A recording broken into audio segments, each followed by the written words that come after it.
For almost 30 years, he worked at the highest levels of the Vatican. Now, for the past year, he's been working on the periphery and is confronted with the reality of war on a daily basis. Archbishop Georg Gänswein is the former private secretary of Pope Benedict XVI and served Pope Francis as prefect of the papal household for 7 years before ending his time in this role and then being sent as nuncio to Lithuania, Latvia, and Estonia. Herr Erzbischof Georg Gänswein, herzlich willkommen hier in Rom. In an interview with EWTN correspondent Rudolf Gehrig, the German prelate spoke about his meeting with Pope Leo XIV, his work in the Baltic states, and his reconciliation with Pope Francis.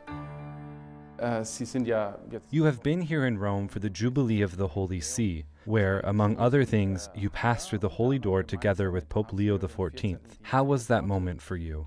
Wie war dieser Moment für Sie? It started with a meditation in the audience hall, with Pope Leo and the cardinals present. Then we had the procession, led by the Pope with the cross. We passed through the Holy Door. This was followed by Holy Mass in the Basilica. It was an uplifting experience, simply because the Pope was there, along with all the nuncios and others. You met the new Pope a few times already. What is your impression of him? My first impression does not date back to this week, but to the evening he was introduced on the loggia of benedictions, or rather, when he introduced himself. My first impression was surprising and very positive, not only because he was wearing the stole and mozzetta again, but simply because of the way he presented himself.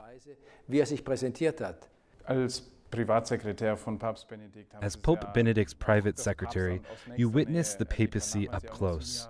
Later, you served as prefect of the papal household under Pope Francis for 7 years. Pope Francis passed away on April 21st. Were you able to say goodbye to him? You spent many years working closely together.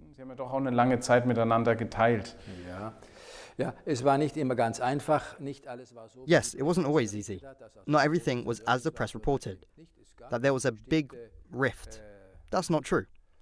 There were certain difficulties, certain tensions, but these had already been resolved by January 2024. The fact that I was subsequently appointed nuncio to the Baltic countries is certainly a result of this. But I wanted to visit Francis's tomb myself and pay my respects. I met with the Archpriest of St. Mary Major, who is a Lithuanian priest, Cardinal Rolandas Makrikas. And so I was able to pray for Pope Francis at his tomb. And that, how shall I put it, brought the reconciliation to completion.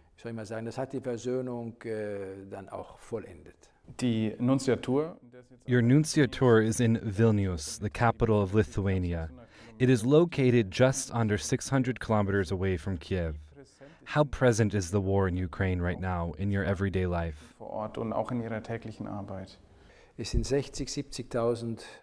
We have 60,000 to 70,000 Ukrainian refugees here in Vilnius. The government is spending a lot of money on Ukraine, and the atmosphere is this. What is 600 kilometers with today's possibilities? It is also just under 800 kilometers from the northern border of Estonia to the southern border of Lithuania. The people don't trust Russia, especially Putin, which is a result of the 60 years of servitude under the communist regime until 1989 or 91. You can feel that. So there is an atmospheric presence of war. But, and I say this again and again, we must not allow ourselves to be caught up in it. So you have to make sure that people don't feel abandoned and know that the church is still there for them. Yes, this is very important. It's about the fact that the presence of faith and the concrete presence of the church is a great help, even for non-Catholics, because its presence is a sort of, I don't want to say guarantee, but is perceived as such. We are not left alone. We, the church, are here, and we will also help. Thank you very much for your time, and all the best for the future. Thanks for inviting me.